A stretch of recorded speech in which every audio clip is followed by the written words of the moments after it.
Hello and welcome to Colred Plays Raid Shadow Legends. I am Colred. Thank you for joining me today. In today's video, I'm going to be giving you 21 of my best tips for being an effective free-to-play player. Now, if you're not a free-to-play player, these tips can also work for you because really they're just focused on getting all the free resources you can and then maximizing the resources that you have in the best and most efficient way possible. So if you want to get more out of your resources, this video is going to help you out. If this is the kind of content that you enjoy, don't forget to drop a like to this video or go ahead and subscribe to our channel. We also have a Discord community. You can find the link to that in the description of the video. All right, now let's just jump into the list. So the first tip is to get your starter champion to level 60 as quickly as possible. You want to do this because it's more efficient to have a level 60 and go into all the other areas than it is to have multiple level 50s. So level 60 backed up by a bunch of level 30s and 40s is going to be better than a bunch of level 50s. So get your Athel, get your Elhain, get your Gaelic or Kale up to level 60 as quickly as you can before you focus on building up another champion. And by the way, if you happen to pull more than one starter champion from your first few shards, don't build multiple starter champions early in the game. That's a mistake. Way down the line, like a year into the game, you can start considering building the other starter champions. But for now, get your first one to 60 as quickly as you can and work from there. My second tip is to go ahead and as soon as you can save 800 gems, buy your first champion's masteries. So I'm going to click on a champion here who doesn't have masteries yet. See, no masteries. If you click on any of the masteries in these trees, you will get an option to get all scrolls. Click there and you can see for 800 gems, you can get all of the scrolls you need to fill out your entire mastery tree. I highly recommend you do this on your first champion, maybe your second champion, but definitely your first champion, because that's going to allow you to farm more scrolls in Minotaur's Labyrinth at a higher level. You basically only want to be doing the maximum level of Minotaur's Labyrinth when you're farming scrolls. And so 800 gems on the first champion will allow you to do that more easily. And if you have to, you could do it on your second champion, but I prefer to only do it on one champion if that's possible. Tip number 3 is to focus on your Arbiter missions right away. Now, Arbiter, you can see I've already gotten the Arbiter on this account, but the Arbiter missions are not just a great way to get a good champion, which is Arbiter, but every single mission along the way will be giving you rewards. You can see there are shards, silver, gems, XP boosts, energy, everything that you need to keep your account growing. So get in here and start doing these missions as early as you can and continue to focus on them. The other nice thing about focusing on these missions is they're kind of a measure of how advanced your account is. If you're struggling with a mission, that's letting you know that maybe you have to put a little bit more work in somewhere else to grind up some gear, get some more masteries, get a few extra 6-star champions, whatever it happens to be, before you can really progress. So this is a good way to actually measure your progress as you're advancing your account through the game. Tip number 4 is to build your gem mine as early in the game as you possibly can. I believe it costs 500 gems for each level. And for each level, you will get 1 gem per certain amount of time, so that production will actually increase as your level goes up. Now, whatever gems you put in, you will get back in 100 days. Okay, so if you're going to play this more than 4 months, you're going to get a great return on investing in the gem mine. This is true for all levels. When you buy the second level of gem mine, it's going to be 100 days from that point, you'll get your gems back, and same with the third. And then once you have that, you're going to be getting about 15 gems every day.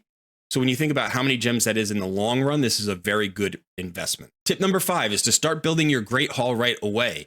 Now, in order to build your Great Hall, you can see mine's fairly advanced at this point.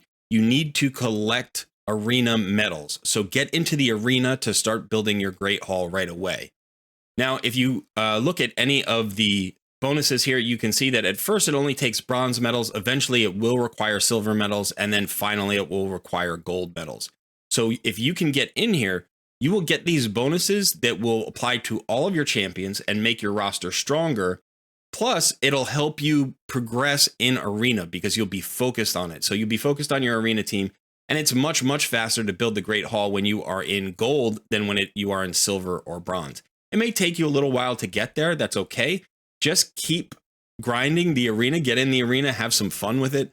And then you'll be able to get these Great Hall bonuses, which is just going to make your entire roster stronger. Tip number 6 is to do your daily quests and advanced quests every single day. So if you go down to the quest tab here, you're going to see you have daily quests. There are 11 of them, I believe. And if you complete them, not only are you going to be getting XP to level up your account, you're going to be getting silver, you'll be getting energy rewards, you'll also be getting arena tokens. And additionally, if you complete all of the daily quests, you will get gems. But the really important thing about completing your daily quests is that helps you complete your weekly quests. And every week you can, this is basically only 5 days, by the way. This a raid week is a 5-day week. So you can go ahead and get an ancient shard every 5 days. Additionally, if you complete your monthlies, you can get a void shard and a sacred shard every 30 days. Okay, so if you complete the daily quest 30 times, that's what you need to do to get this void shard. And then if you complete all the monthly quests, you can get the sacred shard. So in 30 days, you are going to get 6 ancient shards, 1 void shard, and 1 sacred shard, plus a ton of energy and gold and arena tokens and all that. In addition, down here, you will unlock advanced quests, and then you're going to have all of these additional quests you can do to get even more resources. But one of the best things about advanced quests is this progress bar up here. And every 25 days, you can get a legendary tome. So you can get 5-star chickens, you can get epic tomes, you can get legendary tomes. So you also get all of these rewards up here. These are all free. All you have to do is play and then hit all of these little spots. So it's going to help you get around the game and get into those other locations, whether that's Clan Boss or Doom Tower or Faction Wars or whatever it is, Arena. So it's going to make sure that you're hitting all the spots you need to hit, and it's going to reward you for doing the stuff you should already be doing. Tip number 7 is to get into the Faction Wars, and this starts early and it never stops. You have an opportunity here to get some really great rewards. There's a progress bar down here, which is very generous. And then also you will be getting rewards from the faction crypts you can't get anywhere else. And that is glyphs and then forged materials. Forged materials are the best way to get good gear early on. It's also a great way to get very powerful gear for the late game. So get into faction crypts and always pay attention to at least using your daily keys here, even if that's just on low level stages. That's okay, because you're going to need some of those low level glyphs and materials in order to not only boost your account early on, but round out some champions even in the late game. We are up to tip number 9. And this tip is something that I learned kind of later in my progress, but it helps me a lot with new accounts, which is you can farm boots, gloves, and chest pieces in the campaign if you need to fill out specific sets.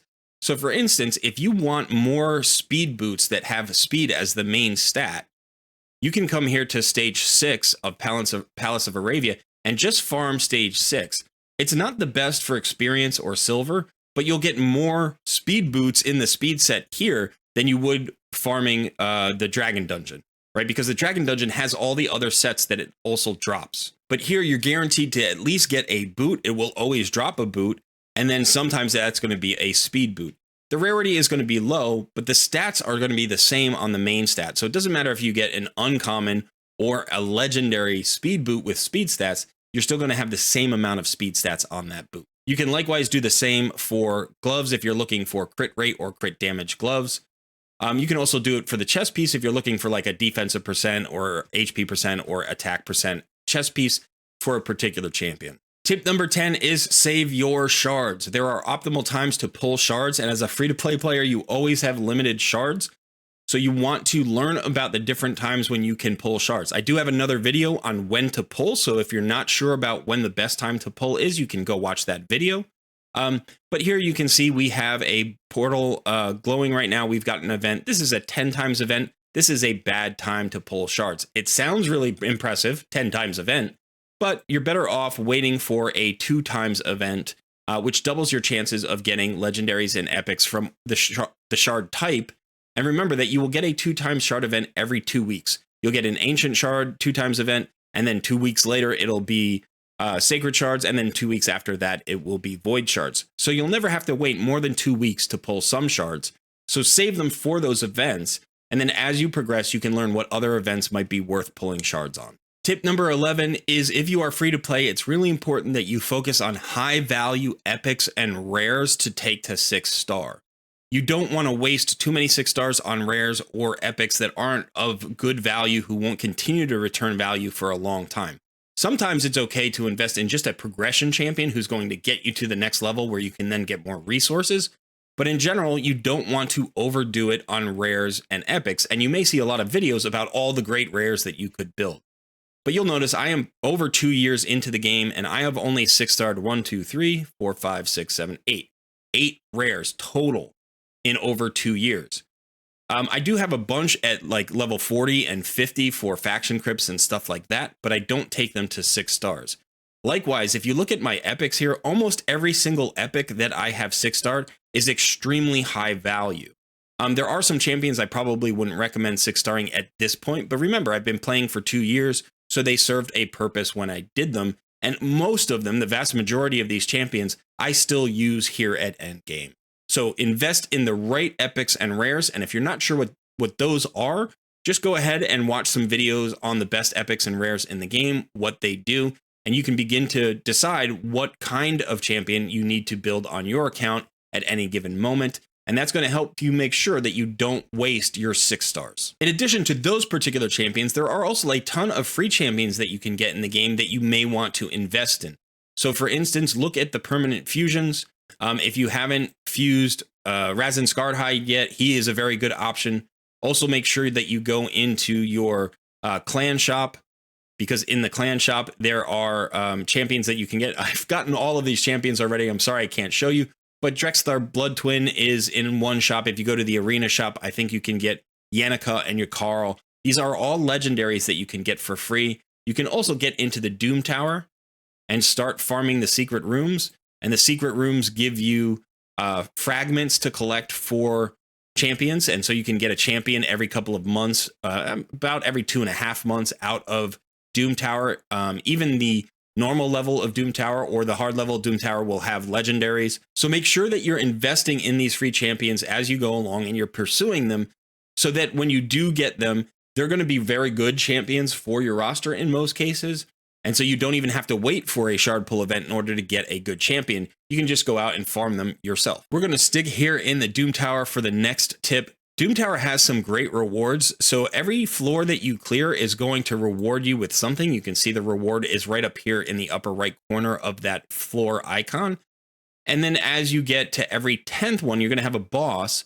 And that boss is going to drop, multiple rewards that are very good. You can see there's a void shard here. You can see there's legendary tomes. So you can get energy, you can get potions, you can get glyphs, you can get charms, you can get all sorts of things, gems, silver.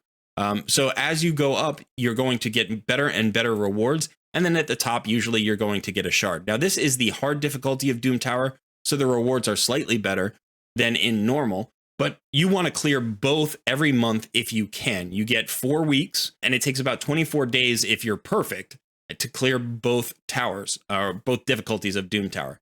But no matter what you can do, always push as hard as you can in Doom Tower every month, because those rewards are completely free, and they really do add up. When you think about the fact that you get 120 floors per difficulty of the tower, that's at least 120 rewards, 10 boss rewards, which are very good rewards. So don't forget about Doom Tower and spend some time here every month. We are up to tip 14, and that tip is don't use skill tomes when you don't need them. They are a very rare resource and they are difficult to acquire. And you're going to want to spend them on champions that really need them. But every once in a while, you're going to get a champion that works perfectly well with no books. So for instance, in this case, I actually have 2 epics here who are excellent with no books. One is Doom Priest. You can see I've only actually put 1 book into her. And that was because I had an extra copy of Doom Priest. I never use an actual book on her, but she does a great job completely unbooked. Likewise, we have Vogoth here. Now you can book Vogoth out. He will get a little bit stronger if you book him out, but you can also use him without books, because the primary reason that we use him is this passive. Whenever this champion is attacked, heals all allies by 50% of the damage received. And that passive can't be booked. So it's already as strong as it can be, even without books. So occasionally as a free-to-play player, you're going to want to invest in champions, in 6-starring champions that don't require books, because that's going to stretch your books further. Also, sometimes a champion only needs to be booked in one particular skill. So if you get your first book in that skill, you can stop booking the other skills. So also consider that. Do you need to give a champion every single book that it can consume? Or can you get away with, maybe half the books or a third of the books and still get a lot of value out of that champion? The next tip is a big one. You always want to be at least double dipping or triple dipping your resources. And what I mean by that is whenever you do something in the game, if you're going to put a lot of energy or time into it, you want to make sure that you're getting a good return on that investment. So for instance, if you are farming the Dragon Dungeon for speed and lifesteal sets, which is a good thing to do, try to do that during a Dragon tournament. That way you're going to get value out of that energy in two places. You'll get your gear, plus you'll get points in the Dragon tournament.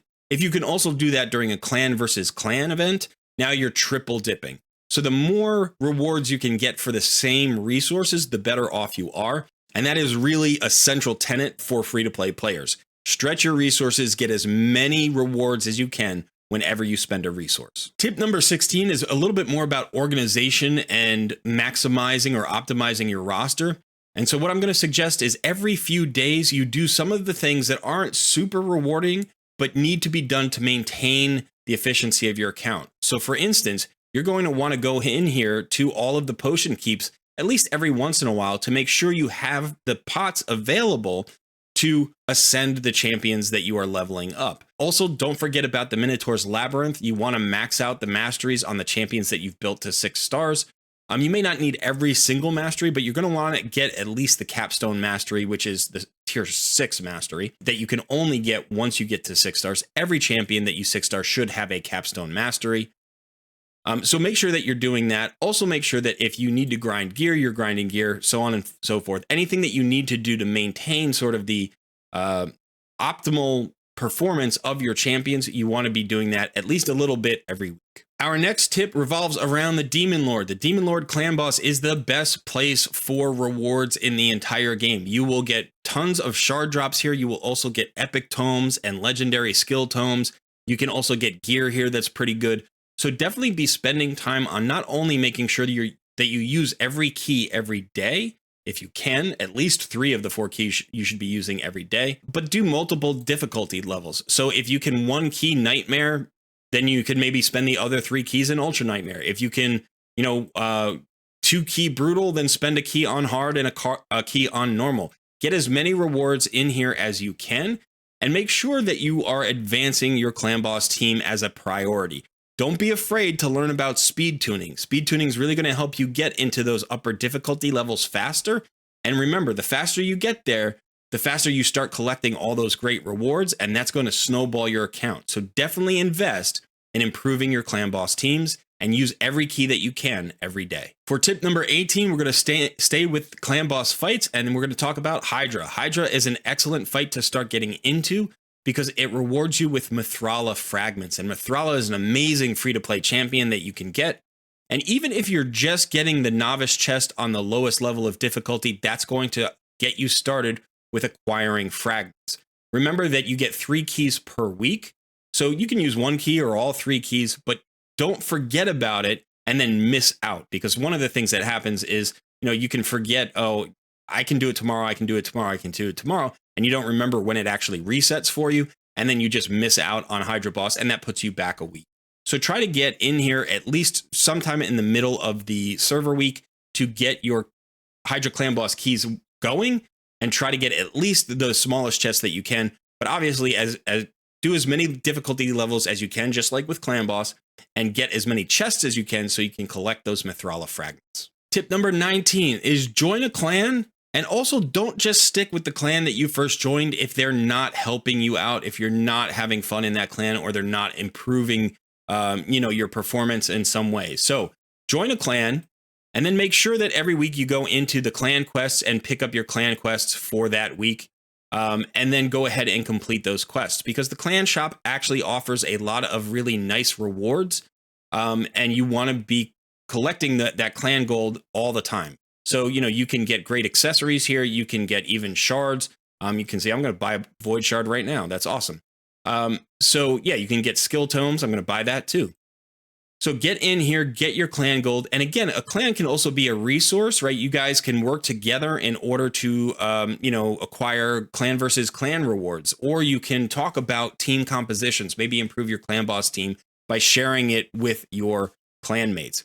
So make sure you join a clan and make sure you're active in that clan. And again, if that clan is not very active or not very helpful, maybe look for a better one. We are down to the final 2 tips. So for tip 20, what I'm going to tell you to do is not something that you need to do in the game, but something that can help you with your approach to the game. And that is to set yourself some good short-term, mid-term, and long-term goals. And a short-term goal is something that I would say is maybe 3 days to a week, something around there. So it could be, hey, I just 6-starred a new champion. My short-term goal is to get this champion fully masteried and then built out effectively and start experimenting with them in some dungeon runs or whatever it happens to be. So those are often the most fun goals, and you want to have a lot of those so that you're always having something to engage in and keep it exciting.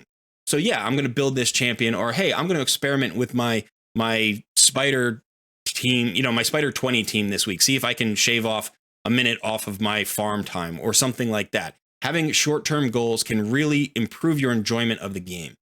A midterm goal might be something more in the week to a month time frame where you're saying, okay, this month I really want to work on clan boss and I want to try to get an ultra nightmare clan boss team, maybe a 3 key, because I can't even get in there yet. And so over the month, you're looking at the champions in your roster. Maybe you're retooling them. Maybe you're rebuilding them. Maybe you need to farm silver in order to re-gear, whatever it happens to be. But you say, okay, I have a midterm goal.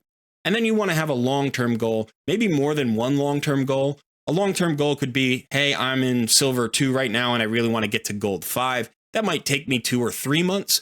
Or maybe I want to collect those Mithrala fragments. That might take me 4 or 5 months. Having a long-term goal is the best way to progress towards those big benchmarks and to really accomplish the biggest goals in the game. If you're not always making progress towards those goals, if you're not keeping them in mind, you may never actually reach them. So it could be the Arbiter progress missions or going after Lydia in faction crypts, but those can be very long-term goals, and it's something to just keep an eye on and give you a reason to keep playing. Oh, there's a goal out there I haven't accomplished yet, and I really want to get it. And here we are at the end of my list. So tip number 21, it's relatively straightforward, but incredibly important. And that is for you as a player to keep skilling up. If you're a free-to-play player, what you may find is that you run out of ways to make progress from time to time. You're going to feel stuck. But in a lot of cases, that is simply because you don't have the knowledge that you need for the roster that you have. It's easy to think, well, if I got a better champion, I could do more. But what about doing more with what you've already got? That is really the central component of the free-to-play mentality, is to make the most of what you have. So if you can't improve your roster in game, or it's just seeming stuck, maybe you can improve as a player. You can become more knowledgeable, maybe experiment with some team compositions, rebuild a couple of your older champions, learn how to speed tune a little bit better, go use a tool or a resource that's out there in the community to find a way to unlock more progress from your free-to-play roster. Because ultimately, that's what free-to-play life is all about. It's getting the most out of the least that you can in-game. Okay, that is it for my list of 21 free-to-play tips. Obviously, if you're a free-to-play player, you want to consider these tips, but also if you're a spender, if you just want to get the most out of your resources, these tips could also help you out. If you'd enjoyed this video, please drop a like or subscribe to the channel. And again, as I mentioned before, we have a Discord community, so consider joining that. The link will be in the description of this video. Thanks so much for hanging out. I've been Colred, and I will see you in another video soon.